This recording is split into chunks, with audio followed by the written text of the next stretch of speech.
రెండో విషయం ఏంటంటే పృథ్వీరాజ్ ఒక మలయాళం యాక్టర్ సార్. మలయాళీస్ కి తెలుగు అనేది నోరు తిరగడం కష్టం, తెలుగు వాళ్ళకి మలయాళం తిరగడం కష్టం. అలాంటిది తన డైలాగ్స్ ని తనే ప్రిపేర్ అయ్యి 90% ఒక తెలుగు వాడిలా యాక్ట్ చేశాడు. దాని గురించి మీరు ఏమంటారు? అంటే ఫస్ట్ నుంచి కూడా పృథ్వీరాజ్ తెలుగు సినిమాలు కూడా కొన్నిట్లో చేశాడు. టోటల్గా తెలుగు భాష కానీ తమిళం కానీ మలయాళం కానీ అతనికి అర్థమవుతుంది, చక్కగా మాట్లాడగలడు కూడా. కానీ at the same time screen మీదకి వచ్చేసరికి ఆ పాత్రను ఆవాహన చేసుకోవాలి, ఆ లాంగ్వేజ్లో మాట్లాడాలి. కరెక్ట్. కాబట్టి పైగా ఇదేంటంటే ఒక రాచరిక వ్యవస్థ, ఒక రకమైనటువంటి పరుష పదాలు ఉంటాయి, చాలా పద్ధతిగా మాట్లాడాలి, స్పష్టంగా మాట్లాడాలి. ఈ జనరేషన్ పిల్లల్లాగా చకచకా గబగబా మాట్లాడడానికి కూడా ఆస్కారం ఉండదు. కాబట్టి ఆ విషయంలో అతను యాజ్ ఏ డైరెక్టర్ ఆర్టిస్ట్గా తను చక్కగా మలుచుకున్నాడు, మౌల్డ్ అయ్యాడు. అలాగే వాచకం విషయంలో కూడా మ్యాక్సిమం కేర్ తీసుకున్నాడు. అందువల్ల పృథ్వీరాజ్ అలా మాట్లాడుతుంటే ఒక 100% అతనే పెట్టినట్టు తెలిసిపోతుంది మనకి. సహజంగా ఎలా ఉంటుందంటే ఒక పాత్రకి ఒక డబ్బింగ్ చెప్పిన తర్వాత ఎక్కడో 100% సింక్ కాదు, ఆ హావభావాలకి ఆ వాయిస్కి ఎక్కడో కొద్దిగా గ్యాప్ వస్తుంది. కానీ అలాంటిది ఏమీ లేదు.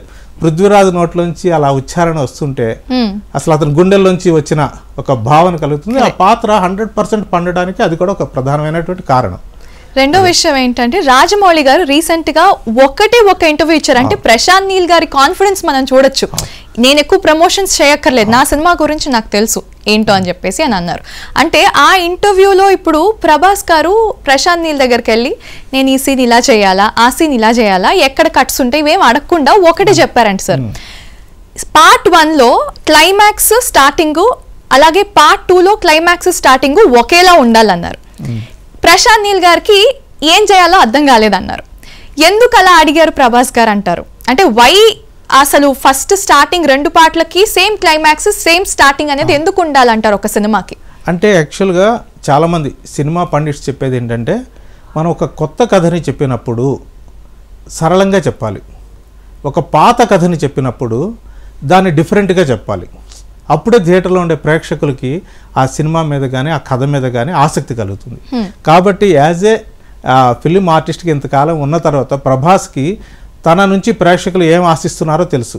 అంటే ఓపెనింగ్ ఎలా ఉండాలి, ఎండింగ్ ఎలా ఉండాలి అన్నది. యాక్చువల్గా ఈరోజు సలార్ విషయానికి కూడా వస్తే ఓపెనింగ్ ఎండింగ్ గూస్ బంప్స్ తెప్పిస్తాయి అసలు.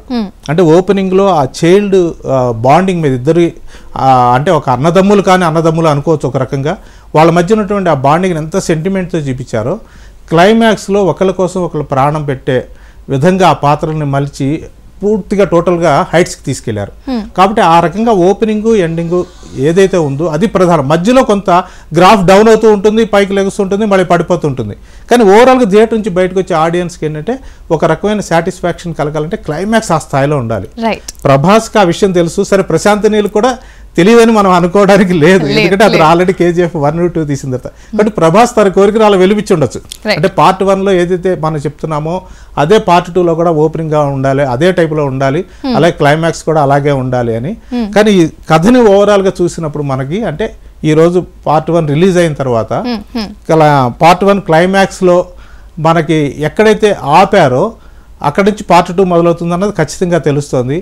అలాగే ఎక్కడ ఎండ్ అవుతుంది అన్నది కూడా చూచాయిగా చెప్పారు.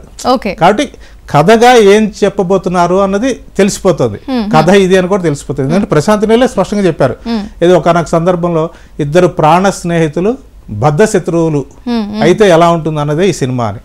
ఇందులో ఏంటంటే పార్ట్ 1లో మనకి ఇద్దరు ప్రాణ స్నేహితులు లాగానే ఉన్నారు, బద్ధ శత్రువులు ఇంకా కాల.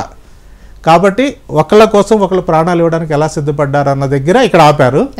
కాబట్టి పార్ట్ 2లో బద్ధ శత్రువులు అయిన తర్వాత ఏం జరిగింది అన్నది పార్ట్ 2లో చూపించబోతున్నారు. అయితే దాన్ని ఎలా చూపిస్తారు అన్నది మళ్ళీ వేచి చూడాల్సిందే. అంతే సార్.